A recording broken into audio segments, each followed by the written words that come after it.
Hi 10th class students. അപ്പം എല്ലാവരും ഇവിടെ ഇല്ലേ? ഞാൻ ആദ്യമേ തന്നെ ഇംഗ്ലീഷിൻ്റെ സെക്കൻഡ് ടൈമിലെ അമാൻഡ എന്ന പോയം ഇട്ടിരുന്നു.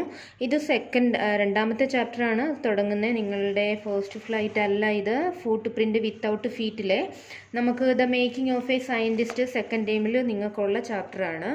അത് നല്ല ഇമ്പോർട്ടൻ്റ് ആയിട്ടാണ് ഇത് കൊടുത്തേക്കുന്നത്. പിന്നെ നമുക്ക് എന്നെ പരിചയപ്പെടുത്തേണ്ട ആവശ്യമൊന്നുമില്ലല്ലോ. നിങ്ങൾക്ക് ചാപ്റ്ററുകളൊക്കെ ഇഷ്ടപ്പെടുകയാണെങ്കിൽ മാം പഠിപ്പിക്കുന്നത് നിങ്ങൾക്ക് ഗുണം ഉണ്ടാകുകയാണെങ്കിൽ എന്ത് ചെയ്യണം? സബ്സ്ക്രൈബ് ചെയ്യണം, ലൈക്ക് ചെയ്യണം, ഷെയർ ചെയ്യണം, കൂട്ടുകാരിൽ എത്തിക്കണം കേട്ടോ. അപ്പോൾ കുറേ കുട്ടികൾ എന്നോട് വിളിച്ച് പറഞ്ഞിട്ടുണ്ടായിരുന്നു ഇടയ്ക്ക്, മാമിൻ്റെ വീഡിയോകളൊന്നും ഞങ്ങൾക്ക് പരീക്ഷ എത്താറായപ്പോഴാണ് കിട്ടിയത്. പിന്നെ പെട്ടെന്ന് കേട്ടിട്ട് പോയി തിരിച്ചു വന്നു ക്വസ്റ്റ്യൻ പേപ്പറിൽ നോക്കിയപ്പോഴാണ് അറിഞ്ഞത് അത് ഒരുപാട് കാര്യങ്ങൾ അതിനകത്തുണ്ടായിരുന്നു, ഞങ്ങൾക്കത് പിക്കപ്പ് ചെയ്യാൻ കഴിഞ്ഞില്ല എന്നൊക്കെ പറഞ്ഞു. അതുകൊണ്ടാണ് ഞാൻ പറഞ്ഞത് കുട്ടികളോട്, നിങ്ങൾ ആർക്കെങ്കിലും ഉണ്ടെങ്കിൽ നിങ്ങളുടെ പ്രിയപ്പെട്ട സുഹൃത്തുക്കളോടുകൂടെ ഇതൊന്ന് പറയണം. അപ്പം ഞാൻ ഇനി കൂടുതൽ വലിച്ചു നീട്ടുന്നില്ല. അപ്പം എന്താണ് the making of a scientist എന്നുള്ള ആരുടെ ചാപ്റ്ററാണ്? ബൈ റോബർട്ട് ഡബ്ല്യു പെറ്റർസണിൻ്റെ ചാപ്റ്ററാണ് നമ്മളിവിടെ. Robert W Peterson. അപ്പം പീറ്റർസണിൻ്റെ ചാപ്റ്റർ നമുക്ക് പഠിക്കാം. എന്താണ് ചാപ്റ്ററിൻ്റെ പേര്? The making of a scientist. അപ്പം ഞാൻ ഇതിൻ്റെ എല്ലാ പ്രാവശ്യം പറഞ്ഞു തരുന്ന പോലെ ചാപ്റ്ററിൻ്റെ ഓവർ വ്യൂവും ക്യാരക്ടേഴ്സിനെയൊക്കെ ഒരു കഥ പോലെ തന്നെ പറഞ്ഞു തരാം കേട്ടോ. അപ്പോൾ നമുക്ക് സ്റ്റാർട്ട് ചെയ്യാം. ഞാൻ ആദ്യമേ ഇംഗ്ലീഷിൽ ഇത് കഥ പറഞ്ഞു തരാം, അത് കഴിഞ്ഞിട്ട് അതിൻ്റെ കൂടെ തന്നെ മലയാളത്തിലും എക്സ്പ്ലെയിൻ ചെയ്തു തരാം. The story the making of a scientist is about the great scientist Richard H Ebright. Richard H Ebright എന്ന് പറയുന്ന ഒരു ഗ്രേറ്റ് സയൻറ്റിസ്റ്റിൻ്റെ കഥയാണ് the making of a scientist. He had a habit of collecting butterflies. അദ്ദേഹത്തിൻ്റെ habit എന്തായിരുന്നു? ഈ ചാപ്റ്ററിൻ്റെ overview ആണ് കേട്ടോ ഞാൻ പറയുന്നത്. ഇത് പുസ്തകത്തിൽ നിങ്ങൾ വായിച്ചു കഴിയുമ്പോൾ ഇതിങ്ങനെയാണെന്ന് മനസ്സിലാവും. ബട്ടർഫ്ലൈസുകളെ കളക്ട് ചെയ്യുന്ന ഒരു ഹാബിറ്റാണ് അദ്ദേഹത്തിന് ഉണ്ടായിരുന്നത്. പിന്നെ എന്തൊക്കെ ഉണ്ടായിരുന്നു? Rock foils and coins since he was A kid. എപ്പോൾ കുഞ്ഞുനാളിൽ അയാൾക്ക് റോക്ക് ഫോയിൽസുകളും കോയിൻസുകളും ബട്ടർഫ്ലൈകളും ഒക്കെ കളക്ട് ചെയ്യുന്ന ഒരു ക്യാരക്ടർ ഉണ്ടായിരുന്നു. He started A scientific research on the study of A butterflies. അത് ഒത്തിരി അങ്ങൊക്കെ ആയപ്പം, കുട്ടിക്കാലം ഹൈസ്കൂളോ ഒക്കെ ആയപ്പം അദ്ദേഹം എന്തായി? ബട്ടർഫ്ലൈയെ പറ്റി സയൻറ്റിഫിക് ആയിട്ട് പഠിക്കാൻ തുടങ്ങി. His curiosity and a will to win for the right to reason made him successful. അദ്ദേഹത്തിൻ്റെ ക്യൂരിയോസിറ്റിയും റീസണബിൾ ആയിട്ടുള്ള കഷ്ടപ്പാടും റിസർച്ചുകളും എല്ലാം അദ്ദേഹത്തിന് എന്ത് ചെയ്തു? അറിയപ്പെടുന്ന ഒരു സയൻറ്റിസ്റ്റാക്കി അദ്ദേഹത്തിനെ മാറ്റി. അപ്പം ബൈ റോബർട്ട് ഡബ്ല്യു പെറ്റേഴ്സൺ എന്ന് പറയുന്ന ആൾ, ഈ കഥ എഴുതിയ ആളാണ്. അപ്പം ഈ കഥയിൽ പറയുന്ന ആൾ ആരാണ്? റിച്ചാർഡ് എച്ച് എബ്രൈറ്റ് എന്ന് പറയുന്ന വലിയൊരു സയൻറ്റിസ്റ്റിനെ പറ്റിയാണ് പറയുന്നത്. അപ്പം ഞാൻ വീണ്ടും പറയാം, 1959 ബർത്തായ ഇദ്ദേഹം സ്റ്റിൽ എലൈവ് ആണ്, മരിച്ചു പോയിട്ടില്ല, ഇപ്പോഴും ജീവിച്ചിരിക്കുന്ന. എവിടെയാണ്? അമേരിക്കയിലെ മോളിക്കുലർ ബയോളജിസ്റ്റായിട്ട് ജോലി ചെയ്യുന്ന ആളാണ്. ആര്? റിച്ചാർഡ് എച്ച് എബ്രൈറ്റും ബൈ റോബർട്ട് പീറ്റേഴ്സൺ. ഇവരാരും മരിച്ചു പോയവരല്ല. നിങ്ങൾ ഗൂഗിളിൽ സെർച്ച് ചെയ്താൽ മതി, നിങ്ങൾക്കതിൻ്റെ more information if you want നിങ്ങൾക്ക് അതിൽ നിന്ന് കിട്ടും. അപ്പം ഞാൻ ഇതിനകത്തെ ക്യാരക്ടറുകളൊക്കെ, നമ്മുടെ ഈ ചാപ്റ്ററിനകത്തെ ക്യാരക്ടറുകളൊക്കെ ആരാണെന്ന് ഞാൻ നന്നായിട്ട് പറഞ്ഞുതരാം. ആദ്യം തന്നെ ഞാൻ ഒരാളെ പറഞ്ഞിരുത്താൻ തരുന്നു. ആരാണ്? Richard H Ebright. He is a brilliant scientist. He is noted for his work on cell and reading of DNA. എന്താണ്? സെല്ലുകളെ പറ്റിയും DNA റീഡിങ്ങിനെയൊക്കെ പറ്റി എക്സ്പേർട്ട് ആയിട്ടുള്ളൊരു ബയോളജിസ്റ്റ് ആയിരുന്നു. ആണ് റിച്ചാർഡ് എച്ച് എബ്രൈറ്റ് എന്ന് പറയുന്ന നമ്മുടെ ഈ കഥയിലെ ഹീറോ. ദെൻ റിച്ചാർഡ്സിൻ്റെ മദറാണ് ഇതിനകത്ത് രണ്ടാമതായിട്ട് പറഞ്ഞേക്കുന്നത്. റിച്ചാർഡിൻ്റെ മദറിനെ പറ്റിയാണ്. ആരാണ് റിച്ചാർഡിൻ്റെ അമ്മ? She is an encouraging mother who support Richard is very way. എല്ലാ വശത്തിലൂടെയും റിച്ചാർഡിനെ ഒരുപാട് സഹായിക്കുന്ന ഒരാളായിരുന്നു റിച്ചാർഡിൻ്റെ അമ്മ. എന്ന് വെച്ചാൽ റിച്ചാർഡ് സിംഗിൾ പേരൻ്റ് ബോയ് ആയിരുന്നു. അമ്മ മാത്രമേ ഉള്ളൂ. ഫാദർ ഐ തിങ്ക് 3rd ക്ലാസ്സിലോ 3ാം വയസ്സിലോ മരിച്ചു പോയതാണ്. പിന്നെ നമുക്ക് പറയാനുള്ളത് ഡോക്ടർ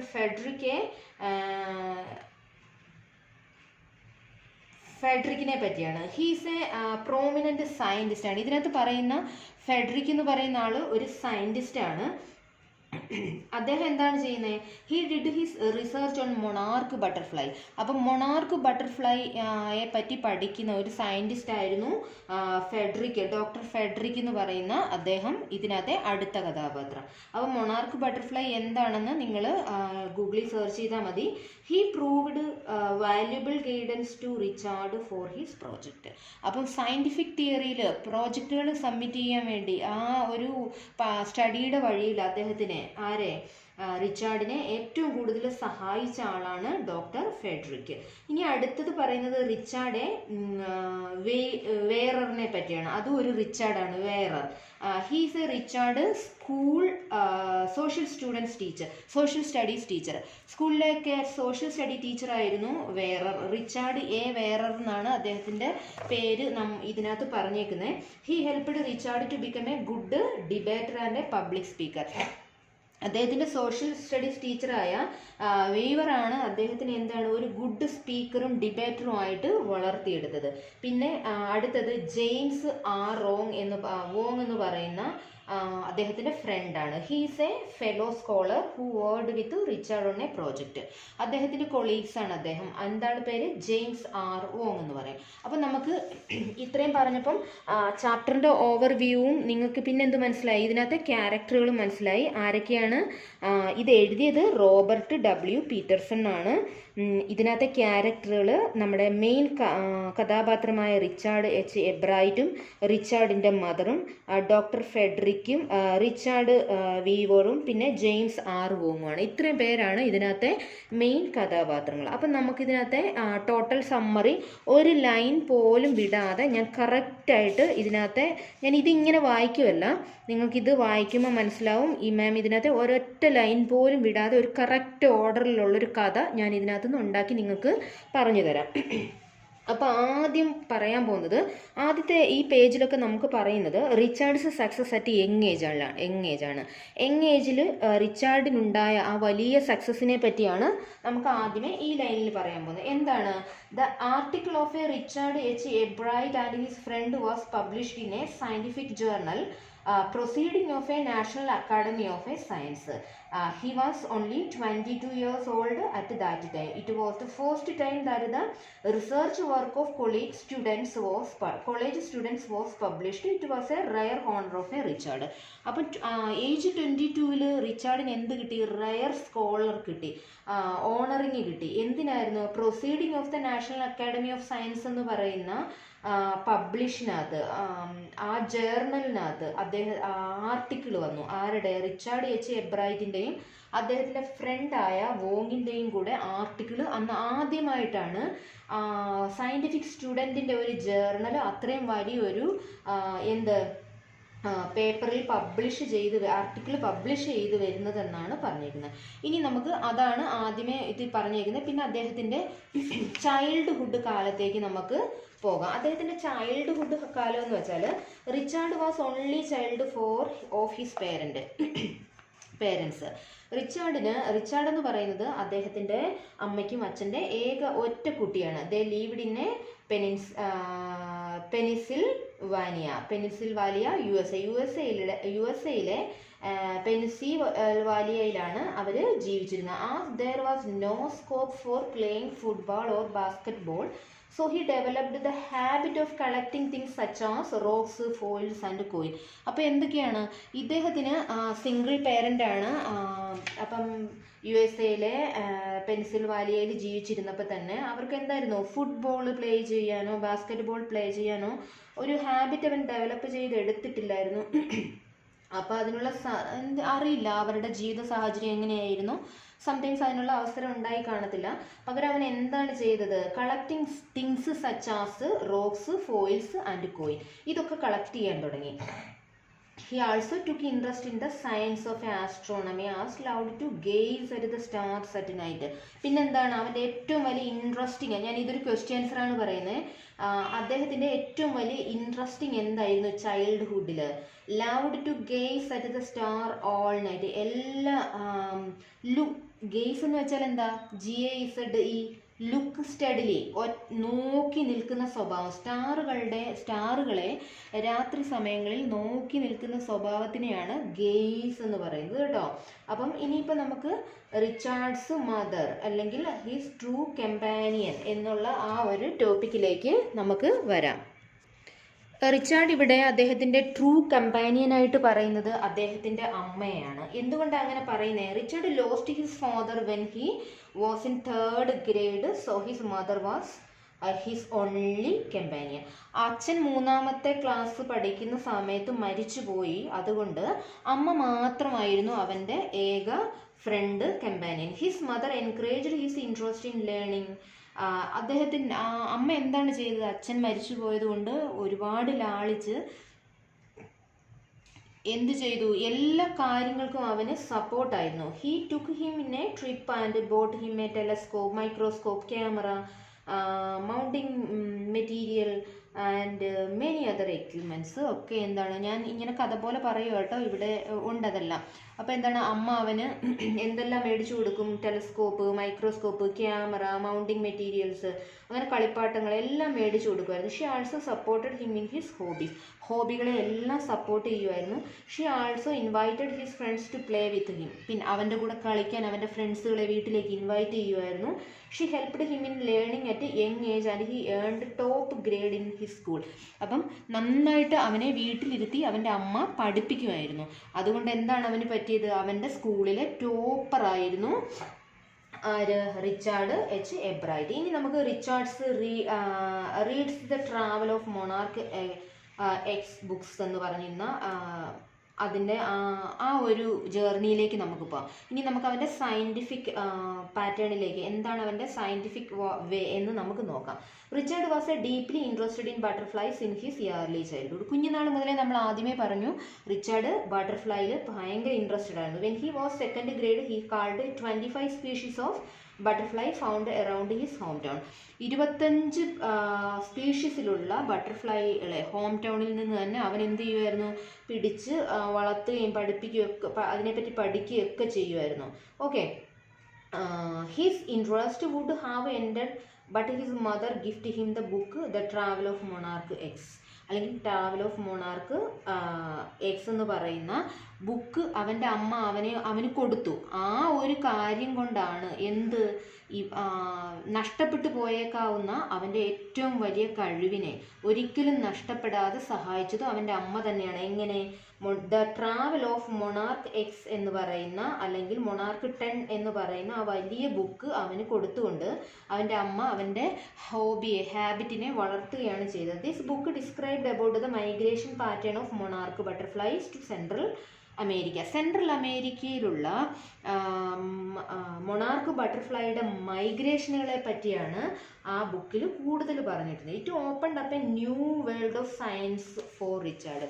ഈ ബുക്ക് അവൻ എന്താണ്, അവൻ്റെ വലിയൊരു വേൾഡ് തന്നെ അവന് തുറന്നു കൊടുത്തു എന്നാണ് പറയപ്പെടുന്നത്. പിന്നെ നമുക്ക് ടാഗിങ് ബട്ടർഫ്ലൈ ഫോർ റിസർച്ച് പറയാം. At the end of the book Richard found the invention of A studying the migration of butterflies. Readers were told to tag butterflies for research by Dr. Frederick of University of Toronto, Canada. കാനഡയിലുള്ള Toronto യൂണിവേഴ്സിറ്റിയിൽ എന്താണ്, ബട്ടർഫ്ലൈകളെ tag ചെയ്യുക എന്ന് വെച്ചാൽ ബട്ടർഫ്ലൈകളുടെ പടം കാണുന്നില്ലേ, ഇവിടെ ഇങ്ങനെ ഒരു ചെറിയ, ഇത് ഇവർക്ക് ഒരു ഡിഫിക്കൽട്ടീസും ഉണ്ടാക്കില്ല, ചെറിയൊരു ടാഗ് ഒട്ടിച്ചു കൊടുക്കും. നമ്മൾ ആപ്പിളിനകത്തൊക്കെ ടാഗ് കണ്ടിട്ടില്ലേ, അതുപോലെ ടാഗ് ഒട്ടിച്ചു കൊടുക്കും. ടാഗ് ഒട്ടിച്ചു കൊടുക്കുമ്പം ഈ ടാഗ് ഒട്ടിച്ചു കൊടുക്കുന്നതിൻ്റെ കാരണം എന്ന് വെച്ചാൽ ആ ടാഗിനകത്ത് ഏത് കൺട്രിയിലാണ് അത് ഒട്ടിച്ചതെന്ന്, ഏത് കൺട്രിയുടെ സ്പീഷീസ് ആണെന്ന് അതിനകത്ത് കാണും. അപ്പം അത് പറന്ന് വേറെ ഏതെങ്കിലും രാജ്യത്ത് ചെല്ലുമ്പം അവർ ആ ടാഗ് കണ്ട് അതിനെ ഒന്നുകിൽ പിടിക്കും, ഇല്ലെങ്കിൽ അതിനെപ്പറ്റി സ്റ്റഡി ചെയ്ത് ഇവർ എവിടെല്ലാം പറന്നു, അവരുടെ മൈഗ്രേഷൻ എവിടേക്കാണെന്ന് അറിയാൻ വേണ്ടിയാണ് ആ ടാഗിങ് യൂസ് ചെയ്യുന്നത്. പിന്നെ അടുത്തത് പറയാൻ പോകുന്നത്, അപ്പം അത് കഴിഞ്ഞു. അപ്പം അദ്ദേഹത്തിന് അതിൽ വലിയൊരു റിസർച്ച് തന്നെ ടാഗിങ് മൊണാർക്ക് ബട്ടർഫ്ലൈയിൽ അദ്ദേഹം ചെയ്തു. പിന്നെ കൺട്രി സയൻസ് ഫെയറിനകത്ത് എങ്ങനെ അതൊക്കെ കഴിഞ്ഞതിന് ശേഷം Richard was in 7th grade, 7ാമത്തെ ഗ്രേഡിൽ അദ്ദേഹത്തിന് എന്ത് പറ്റി? True science is the display slide for a frogs at the country science fair but it not win any award. പിന്നെ ഈ ഇതിനോടുള്ള ഇൻട്രസ്റ്റ് ഒക്കെ പോയിട്ട് ഫ്രോഗിൻ്റെ പുറകെ പോകാൻ തുടങ്ങി, അതിനെപ്പറ്റി ചെയ്യാൻ തുടങ്ങി. പക്ഷേ കൺട്രി ഫെയറിൽ അതെന്ത് കിട്ടിയില്ല, അവാർഡുകളൊന്നും കിട്ടിയില്ല. അവരെന്ത് പറഞ്ഞു? Had tried to do real എക്സ്പെരിമെൻറ്റുകളാണ് കൺട്രി ഫെയറിന് വേണ്ടത്, അതുകൊണ്ട് യു ആർ റിജക്റ്റഡ് എന്ന് പറയുകയാണ് ഉണ്ടായത്. റിച്ചാർഡ്സ് 8th ഗ്രേഡ് പ്രോജക്റ്റ് എന്ന് പറയുന്നത് wrote to Dr. Ruchard for ideas and received many suggestions. Soon Richard achieved his first success. അപ്പോൾ ആദ്യമേ പറഞ്ഞു ഡോക്ടർ റുഖാർഡുമായിട്ട് അദ്ദേഹത്തിൻ്റെ ഐഡിയകളെല്ലാം ഉൾക്കൊണ്ടുകൊണ്ട് 8th ഗ്രേഡിൽ അദ്ദേഹം ഒരു പ്രോജക്റ്റ് ചെയ്തു. എന്താണ്? He had tried to find the case of viral disease that kill monarch caterpillar. Monarch caterpillar നശിച്ചു പോകാനുള്ള വൈറൽ ഡിസീസ്. പിന്നെ Richard thought that the disease might be carried by a beetle. He tried raising caterpillar in the presence of a beetles, but he failed. However, he won praise on the country fair. പക്ഷേ കാറ്റർപില്ലറിൻ്റെ disease spread ചെയ്യാനുള്ള കാരണമൊക്കെ ചെയ്തിട്ടുള്ളൊരു ഫെയറിനകത്ത് അദ്ദേഹത്തിന് എന്ത് കിട്ടി? Country ഫെയറിൽ award കിട്ടി. ഇനി victory ബട്ടർഫ്ലൈയെ പറ്റി പഠിക്കാൻ തുടങ്ങി. ഇവിടെ വിക്ടറി ബട്ടർഫ്ലൈയെ കിടപ്പുണ്ട് ബോട്ടത്തിൽ, ടോപ്പിൽ മൊണാർക്ക് ബട്ടർഫ്ലൈ, വിക്ടറി ബട്ടർഫ്ലൈ. ഇത് രണ്ട് നിങ്ങൾ സെർച്ച് ചെയ്താൽ മതി. ഇതിനൊരു ചെറിയ വിക്ടറി മൊണാർക്ക് ബട്ടർഫ്ലൈ മൊണാർക്ക് ബട്ടർഫ്ലൈയും വിക്ടറി ബട്ടർഫ്ലൈയും തമ്മിലുള്ള ചെറിയൊരു വ്യത്യാസമേ ഉള്ളൂ. ഈ ഒരു ലൈനിൻ്റെ വ്യത്യാസമുണ്ട് വിക്ടറി ബട്ടർഫ്ലൈക്ക് കേട്ടോ. അപ്പം നിങ്ങൾ പടം എടുത്ത് നോക്കിയാൽ മതി, നിങ്ങൾക്ക് ഗൂഗിളിൽ നന്നായിട്ട് കാണാൻ പറ്റും. അപ്പം Richard next project was testing the theory that victory butterflies copy monarch butterflies. ഇവർ രണ്ടും ഒരുപോലാണ് ഇരിക്കുന്നത്, പക്ഷേ ഇവരെ എങ്ങനെ തിരിച്ചറിയാൻ പറ്റും? മൊണാർക്കാണെന്ന് നമ്മൾ വിചാരിക്കും, പക്ഷേ ഇവർ മൊണാർക്കല്ല. ഇവിടെ ഒരു ലൈൻ ഉണ്ട്, ആ ലൈൻ കൊണ്ട് മാത്രമേ ഇവരെ നമുക്ക് മനസ്സിലാക്കാൻ പറ്റത്തുള്ളൂ. പിന്നെ victory butterfly does of project from birds don't like to eat monarch. അപ്പം മൊണാർക്ക് ബട്ടർഫ്ലൈകളെ ബേർഡ് ഈറ്റ് ചെയ്യില്ല, എന്തെങ്കിലും അൺപ്ലസൻറ്റ് ടേസ്റ്റ് കൊണ്ടായിരിക്കാം. പക്ഷേ ബേർഡ് ചേസ് ചെയ്യുന്നത് ആരെയാണ്? നമ്മുടെ വൈസ്രോയി വിക്ടറി എന്നാണ് ഞാൻ പറഞ്ഞത്, വൈസ്രോയി ബട്ടർഫ്ലൈ കേട്ടോ.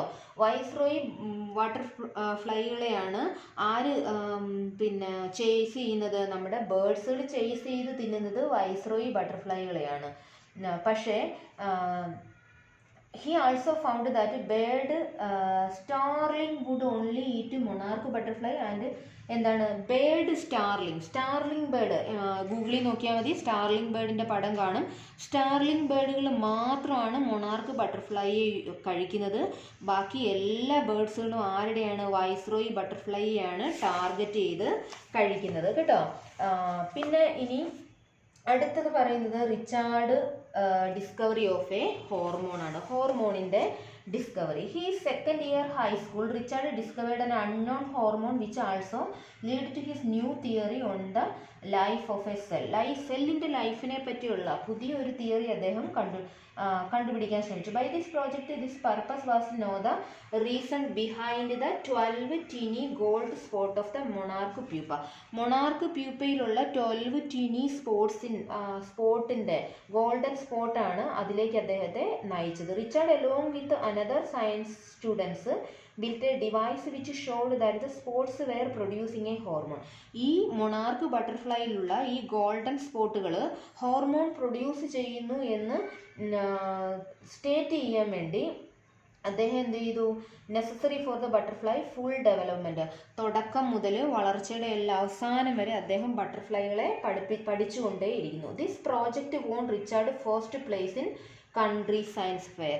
ഈ പഠിത്തമാണ് കൺട്രി സയൻസ് ഫെയറിലെ 1ാം സ്ഥാനക്കാരനാക്കി മാറ്റി ആരെ? റിച്ചാർഡിനെ. ഇനി നമ്മൾ പഠിക്കാൻ പോകുന്നത് Richard continue his research on monarch pupa. പിന്നെ അദ്ദേഹം ഇത് കൂടാതെ മൊണാർക്ക് പ്യൂപ്പകളിലേക്ക് പോകാൻ തുടങ്ങി. When Richard was a high school junior he continued his advanced research on the monarch pupa. Later in his senior year he grew cells from monarch wing in a culture.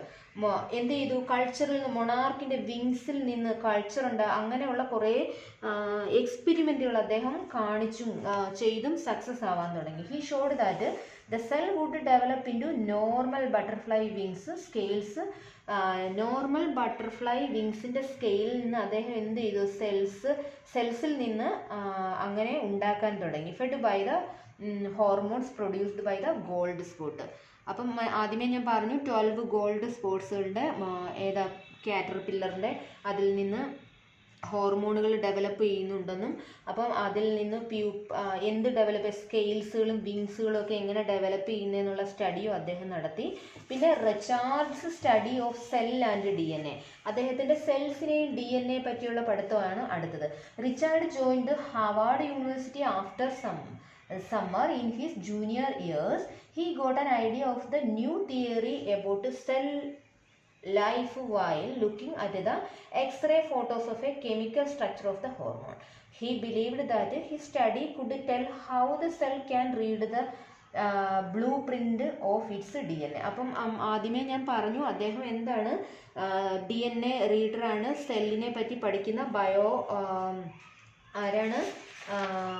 അദ്ദേഹം ഒരു ബയോമോളിക്കുലർ scientist ആണ്. അപ്പം അദ്ദേഹത്തിൻ്റെ speciality തന്നെ DNA reading ചെയ്യുന്നത് കേട്ടോ. അപ്പോൾ Richard and his college roommate James R worked at all night constructing the plastic model of the molecules. Later they together wrote a paper explaining their theory. അപ്പോൾ അതിനുശേഷം ഈ DNA സെല്ല് അതിൻ്റെ DNA ഇതെല്ലാം പഠിച്ചിട്ട് അതിൻ്റെ ഒരു പുതിയ തിയറിയും പിന്നെ അദ്ദേഹം ഉണ്ടാക്കി. പിന്നെ അത് കഴിഞ്ഞിട്ട് ഇനി നമ്മൾ ഈ ലാസ്റ്റ് പറയാൻ പോകുന്നത് ഹയസ്റ്റ് ഓണർ കിട്ടിയതാണ്, ഹാർവാർഡ് യൂണിവേഴ്സിറ്റിയുടെ highest honour. Richard graduated with second position in the class of 1510 student. 1510 സ്റ്റുഡൻസിലെ രണ്ടാമത്തെ സ്ഥാനക്കാരനായിട്ട് റിച്ചാർഡ് എന്ത് ചെയ്തു? വിൻ ചെയ്തു. He became a graduate student researcher. He studied experimenting the proof in his new theory. His theory may create a new way to prevent some type of cancer and other disease. പിന്നെന്താണ്? ഈ theory helpful ആവും എങ്ങനെ? Create new way to prevent cancer and other disease. ഇനി Richard and ഓൾറൗണ്ടറായ ഒരു റിച്ചാർഡിനെ പറ്റി ഞാനിത് മൊത്തത്തിൽ ഇങ്ങനെ പറഞ്ഞുതരാം. എങ്ങനെയാണ്? Richard was not just a scientist, ഒരു സയൻറ്റിസ്റ്റ് മാത്രമല്ല അദ്ദേഹം. പിന്നെന്താണ്? He was an all rounder. He was a champion, debater and a public speaker. എന്തൊക്കെയാണ്? ചാമ്പ്യനാണ്, ഡിബേറ്ററാണ്, പബ്ലിക് സ്പീക്കറാണ്. He was also a good canoeist and an outdoor person. He was also a great philosopher. അദ്ദേഹം പിന്നെ എന്തൊക്കെയാണ്? ഒരു ഔട്ട്ഡോർ പേഴ്സണാണ്, അല്ല ഈ സോഷ്യൽ പേഴ്സണാണ്, ഗ്രേറ്റ് ഫിലോസഫറാണ്. In his high school he was a part of the debating and the model United Nations Club. The found Richard A. Where his social studies professor whom he admired a lot. അപ്പോൾ അദ്ദേഹത്തിൻ്റെ social studies പ്രൊഫസറിനെ പറ്റി കൂടുതൽ പറഞ്ഞിട്ടുണ്ട് ഇതിനകത്ത് തന്നെ. അപ്പോൾ അദ്ദേഹത്തിൻ്റെ ഹെൽപ്പോട് കൂടി വലിയൊരു പബ്ലിക് സ്പീക്കറും കൂടിയാണ് ആര്? Richard W. പീറ്റേഴ്സൺ. ഇനി റിച്ചാർഡിൻ്റെ എന്ന് പറയുന്ന ആ ട്രൂ സയൻറ്റിസ്റ്റിൻ്റെ ഒരു അവലോകനം ഞാൻ പറഞ്ഞുതരാം. മിസ്റ്റർ വേറർ ആരാണ്? അദ്ദേഹത്തിൻ്റെ സോഷ്യൽ സ്റ്റഡി ടീച്ചറാണ്. Priced Richard for his hard work. He also priced Richard healthy competition which was just for A sake of doing his best. അപ്പോൾ എപ്പോഴും എന്താണ് അദ്ദേഹത്തിനെ പ്രൈസ് ചെയ്യാനുള്ള കാര്യം? എപ്പോഴും ഹെൽതി കോമ്പറ്റീഷനാണ് അദ്ദേഹം നടത്തുന്നത്. മറ്റുള്ളവരെ ഒരു തരത്തിലും ഹേർട്ട് ചെയ്യാത്ത രീതിയിൽ കോമ്പറ്റീറ്റീവ് വിജയിക്കുക എന്നുള്ളതാണ് അദ്ദേഹത്തിൻ്റെ സ്ട്രാറ്റജി. അപ്പോൾ ആ സ്ട്രാറ്റജിയുടെ റീസൺ എന്ന് വെച്ചാൽ qualities that made him A true scientist. ഈ സ്ട്രാറ്റജിയാണ് അദ്ദേഹത്തിനെ ഒരു ട്രൂ സയൻറ്റിസ്റ്റ് ആയിട്ട് മേക്ക് ചെയ്തത്. He had A first rate mind. അപ്പോൾ എന്താണ്? അദ്ദേഹത്തിന് ഫസ്റ്റ് റേറ്റ് മൈൻഡാണുള്ളത്. എന്താണ് ഈ ഫസ്റ്റ് റേറ്റ് മൈൻഡ് എന്ന് പറഞ്ഞാൽ? ഒരേ സമയം രണ്ട് എതിരാശയങ്ങളെ എന്ത് ചെയ്യാൻ, നിലനിർത്താനും അങ്ങനെ പ്രവർത്തിക്കാനും പറ്റും. അപ്പോൾ കോൺട്രഡിക്റ്റീവായ രണ്ട് ആശയങ്ങളെ, റീസണുകളെ ഒരേ സമയം ചിന്തിക്കാനും അതിനനുസരിച്ച് ഒരേ സമയം രണ്ടിൻ്റെയും ശരിയായ രീതിയിൽ പ്രവർത്തിക്കാനും, ഓപ്പോസിറ്റ് നിൽക്കുന്ന ആളുടെ വീക്ക് പോയിന്റുകൾ കണ്ടിട്ട് കറക്റ്റായിട്ട് എന്ന് വെച്ചാൽ കോമ്പറ്റീഷനിലാണെങ്കിൽ രണ്ടുപേർ ചിന്തിക്കുന്ന രീതിയിൽ ചിന്തിക്കും. പിന്നെ എതിർ ആശയങ്ങൾ നിലനിർത്തും. രണ്ട് ആശയങ്ങളിൽ അദ്ദേഹത്തിന് തന്നെ ഇന്നർ മൈൻഡിൽ അദ്ദേഹത്തിൻ്റെ എതിരാളിയാണ്. അപ്പം അതനുസരിച്ച് പ്രവർത്തിക്കാനുള്ള കഴിവും അദ്ദേഹത്തിന് ഉണ്ടായിരുന്നു എന്നാണ് പറയുന്നത്. ക്യൂരിയോസിറ്റിൻ്റെ will do win for all right reason. ഈ റീസണുകളെയൊക്കെയാണ് അദ്ദേഹത്തിനെ വലിയൊരു സയൻറ്റിസ്റ്റാക്കി മാറ്റിയത്. അപ്പം ഇതിനകത്ത് ഇത്രയേ ഉള്ളൂ ചാപ്റ്റർ എക്സ്പ്ലനേഷൻ. അപ്പം നിങ്ങൾക്ക് നന്നായിട്ട് ഇത് മനസ്സിലായി കാണും. ഈ കഥകളിൽ നിന്ന് ഞാൻ ഈ പറഞ്ഞതെന്ന് വെച്ചാൽ ഇതിൻ്റെ മൊത്തം രൂപരേഖയാണ് പറഞ്ഞു തന്നത്. അപ്പം നിങ്ങൾക്കിത് മനസ്സിലായിട്ടുണ്ടെങ്കിൽ, നല്ല ക്ലാസ് ആയിരുന്നെങ്കിൽ, ഇൻട്രസ്റ്റിംഗ് ആയിരുന്നെങ്കിൽ നിങ്ങൾ ലൈക്കും സബ്സ്ക്രൈബും ഒക്കെ ചെയ്യണം. മാമിൻ്റെ ചാനലിനെ സ്റ്റേബിളാക്കി തരണം. അപ്പോൾ all the best for next class.